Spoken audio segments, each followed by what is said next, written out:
ईमानदारी का इनाम।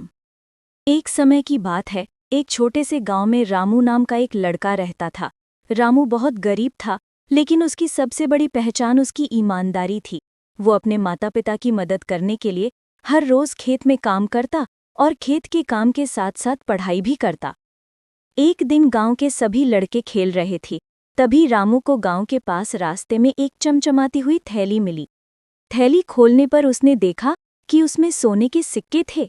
रामू कुछ देर सोच में पड़ गया।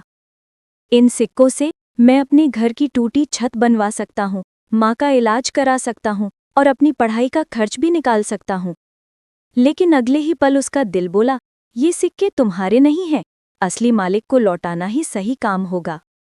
रामू ने निश्चय किया कि वो इस थैली को उसके मालिक तक पहुंचाएगा। वो गांव की चौपाल पहुंचा और सबको बुलाकर बोला, ये थैली किसी का खोया हुआ सामान है, मालिक आकर इसे ले जाए।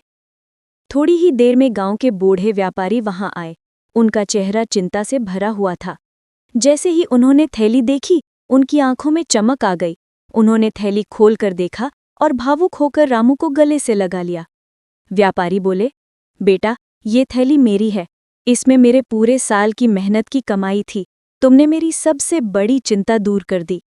आभार स्वरूप व्यापारी ने रामू को सोने के 2 सिक्के दिए और साथ ही अपनी दुकान में काम करने का प्रस्ताव भी रखा, जिससे रामू पढ़ाई भी कर सके और कुछ कमा भी सके। पहले तो रामू ने इनाम लेने से मना कर दिया, लेकिन व्यापारी ने मुस्कुराकर कहा, ये तुम्हारी ईमानदारी का इनाम है, इसे स्वीकार करना मेरे लिए खुशी की बात होगी। रामू ने विनम्रता से इनाम स्वीकार किया। उस दिन से उसका जीवन बदल गया। अब उसे खेतों में कठिन मेहनत नहीं करनी पड़ती थी।